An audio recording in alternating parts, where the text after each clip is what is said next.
Party कार्यालय पर अच्छा प्रोग्राम हुआ। तो इसी तरीके के कार्यक्रम हम चाहते हैं कि होते रहें, ताकि अपने लोगों में ऊर्जा बनी रहे, और 27 के चुनाव के लिए ये ज़रूरी है। किस तरह का निर्देश देने की कोशिश है इस तरह के कार्यक्रम से? देखिए, सबसे पहले तो जो विषय था कि जो संविधान बाबा साहब डॉक्टर भीमराव अंबेडकर जी ने हमारी सुरक्षा के लिए एक सुरक्षा कवच के रूप में दिया था, आज सरकार ने ऐसा माहौल बना दिया है कि कभी सीधा प्रहार करते हैं संविधान पर, कभी पीछे से करते हैं।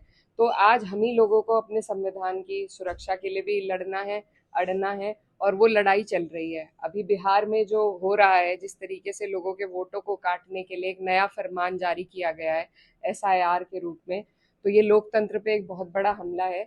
ऐसे ग्रामीण क्षेत्र के लोग हैं, जो जो कागज उसमें मांगे गए हैं, हमारे इलाके में कह लीजिए या पूरे ही देश के ग्रामीण क्षेत्र से जितने लोग आते हैं, कोई भी वो कागज नहीं दे पाएगा। उनके खुद के एक मंत्री ने कहा कि बिहार के ही मंत्री ने, कि मैं भी कागज अपने ढूंढ नहीं पाया। तो जो लोग सत्ता के सिस्टम में मौजूद हैं, जब उनका ये हाल है, तो एक आम व्यक्ति, एक आम गरीब नागरिक जो पंक्ति के आखिर में खड़ा है, वो कैसे अपने कागज ढूंढ कर देगा? तो उसका सिर्फ वोट छीना जा रहा है।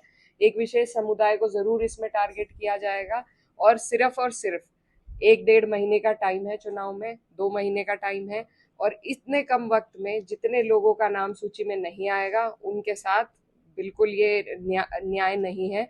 ये संविधान की हत्या है, लोकतंत्र की हत्या है। आज बिहार में हो रहा है, कल को ये हर जगह करेंगे। तो हम पूरे तरीके से बिहार के लोगों के साथ हैं, और ऐसे किसी फरमान जो कि लोगों के अधिकार को छीने, वो बिल्कुल हमें मंजूर नहीं है। जगदीप धनखड़ को इस्तीफा दिलवाया गया दिया है उन्होंने, दिया लेकिन है। बताया क्या जा रहा है आपको क्या लगता है क्या ये दिलवाया है? देखिए, उपराष्ट्रपति जी का दूसरे नंबर का प्रोटोकॉल पूरे देश में होता है, और उनके कई अधिकार हैं, क्योंकि वो राज्यसभा की सदन के भी चेयरपर्सन होते हैं। तो उनके कई अधिकार हैं। ऐसा व्यक्ति जो रीढ़ की हड्डी से मजबूत हो और अपने स्वयं निर्णय लेने का क्षमता रखता हो, ऐसे लोग इस सरकार को बिल्कुल पसंद नहीं है। तो एक दिन उन्होंने पूरा सदन चलाया, उनकी तबीयत भी ठीक थी, सब कुछ ठीक था। ऐसी क्या मजबूरी सरकार ने उन पर बनाई, क्या दबाव बनाया कि वो बेचारे रातों रात इस्तीफा देने पर मजबूर हुए? ये विषय है हम सब के लिए सोचने का, क्योंकि ये जो सरकार है, ये सिर्फ नाच बाद में भेजती है, पहले अपनी फोटो भेजती है। तो वही यहाँ पर हुआ कि जो नोटिस जस्टिस यशवंत वर्मा की इम्पीचमेंट का था, वो विपक्ष के सांसदों ने दिया, जिसको धनखड़ जी ने एक्सेप्ट किया। उसी की नाराजगी है, क्योंकि सरकार को क्रेडिट चाहिए, सारी लड़ाई क्रेडिट की है। योजनाओं पे कम पैसे लगते हैं, एडवर्टिजमेंट पे ज्यादा लगते हैं। यहाँ उनके हाथ से ये मौका निकल जाता, तो उन्होंने धनखड़ जी को मजबूर किया कि वो इस्तीफा दे। वो एक किसान के बेटे हैं, और पढ़े लिखे, कई पदों पर रहकर देश की सेवा करने वाले, और ऐसे व्यक्ति को इस तरीके से अपमानित किया गया, तो किसान के बेटे का ये अपमान हमें बर्दाश्त नहीं है। आपका भी अपमान किया गया है सहारनपुर में, आपने भी शिकायत दर्ज की है, तो किस तरह की कार्रवाई हुई है और आप किस तरह की कार्रवाई चाहते हैं? देखिए, हमने सब जगह लिखित में दिया है, वो सिस्टम के अधिकारी हैं, और हम सिस्टम के जरिए ही उनसे इस लड़ाई को लड़ने का काम करेंगे। जिस तरीके से उन्होंने न सिर्फ मेरे साथ एक और महिला जनप्रतिनिधि थी, और ये सिर्फ मेरी अकेले की लड़ाई नहीं है। लगातार इसी तरीके से महिलाओं के साथ अभद्र व्यवहार अधिकारी लोग करते हैं। इन्हें अभी आदत नहीं है कि ये महिलाओं से आदेश ले सकें। तो लगातार इसी तरीके से बदतमीजी कई जगहों पर होती है। तो ये मेरी अकेले की लड़ाई नहीं है, ये हर उस महिला की लड़ाई है जो आगे बढ़ना चाहती है, जो अपनी आवाज खुद बनना चाहती है। और सरकार जो बेटी बचाओ बेटी पढ़ाओ का नारा दे रही है, 33% आरक्षण दे रही है, वो कैसे सुनिश्चित करेगी कि जो महिलाएं आगे आएंगी 33% आरक्षण से, उनकी सुनवाई होगी? तो ये उन सब महिलाओं की लड़ाई है, और सब मेरे साथ हैं इस लड़ाई में। मेरे क्षेत्र के सभी लोगों ने अपना समर्थन दिया, मैं उनकी आभारी हूँ। देखिए,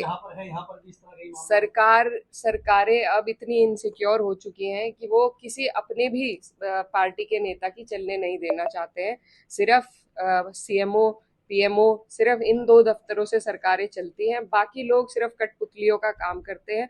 तो सिर्फ अधिकारी एक दफ्तर में रिपोर्ट करके वहीं से आदेश लेकर सिर्फ उतना काम करते हैं। पहले की तरह जो सम्मान जनप्रतिनिधियों का था, आज के टाइम में बिल्कुल नहीं है। मैंने आवाज उठाई है, लेकिन ये दर्द सत्ता वालों का भी है। एक महिला मंत्री धरने पर बैठी रही 6 महीने, 6 घंटे तक कोतवाल पे कार्रवाई। सरकार की मौजूदा मंत्री मैं फिर से कहूंगी कि लगातार इसी तरीके से न सिर्फ महिलाएं बल्कि यहीं से पुरकाजी से जो मंत्री हैं हमारे अनिल जी, उनके साथ भी जो व्यवहार हुआ वो भी सबके सामने है। तो इनके अफसरशाही हावी है, खासकर उत्तर प्रदेश में किसी जनप्रतिनिधि की कहीं कोई सुनवाई नहीं है और ये लोकतंत्र के लिए खतरा है। जी, आपने सपा कार्यालय को आज कहा कि भाई एक विधायक यहाँ समाजवादी पार्टी के, एक भाजपा के हैं और 4 समाजवादी पार्टी के समर्थन से।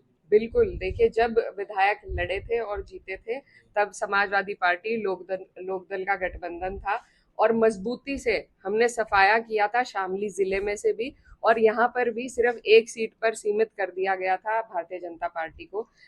अब हालात बदल गए हैं, लोकदल हमारे साथ नहीं है, लेकिन हमारे कार्यकर्ताओं का जो समर्पण है उसी के आधार पर यहाँ सारी सीटें जीती हुई हैं और मुझे पूरी उम्मीद है कि 27 में जिस तरह 24 में हम लोगों ने दोनों लोकसभा जीती, कैराना और मुजफ्फरनगर, इसी तरीके से हम 27 में सरकार बनाएंगे और अधिक से अधिक सीटें हम इन दोनों जिलों से जीत कर जाएंगे।